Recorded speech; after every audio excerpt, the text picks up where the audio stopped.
ያማሃል እንዴ? ያያት በጣም ይቅርታ። አጥከኝ ተጸየፍሽው እኮ አባት ይቅርታ። እሺ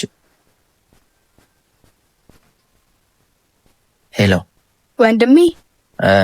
ወንድም አለ ምን ፈልገሽ ነው? ልቀፍልህ ነው 300 ብር።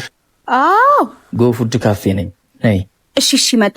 እኚህ ደግሞ አያጸዱትም እንዴ? አንቺ አረ ተላጥሽ እናት፣ በጣም ነው የተላጥሽው እናቱ። ሄሎ ወንድሜ።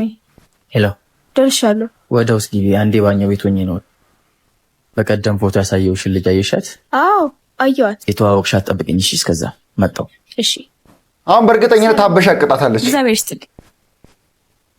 ግን እኮ እግዚአብሔር ይስጥልኝ አልኩሽ እኮ። ሂድ ከዚህ ወንድሜ። ምንድን ነው የምትያል? አይደለም እኮ ወንድሜ። ዝም በይ አንቺ። ወይኔ ውዴ፣ እህቱ መሆኗን አላወቅኩም ነበር። ዝጊ። እስካሁን ታግሼሻለሁ። ወንድሜ ስላላወቀችኝ እኮ ነው። ሚጡዬ፣ እሱ እኮ ነው ችግሩ። ለምናውቀው ሰው ብቻ አይደለም ክብር መስጠት ያለብን። ውዴ ስላላወቅኩን አልኩህ እኮ። በመጨረሻ አንድ ምክር ልምከርሽ። ለሁሉም ሰው ክብር ይኑርሽ። ጎልተሽና ደምቀሽ ለመታየት አትሞክሪ። በመልክሽ ተማርኮ ምን ቢወድ ሲቀር ይቀራል ሁሉም ነገር። ሲጀምር እኔ እንደዚህ የሚበጣጠስ ሰው አልወድም።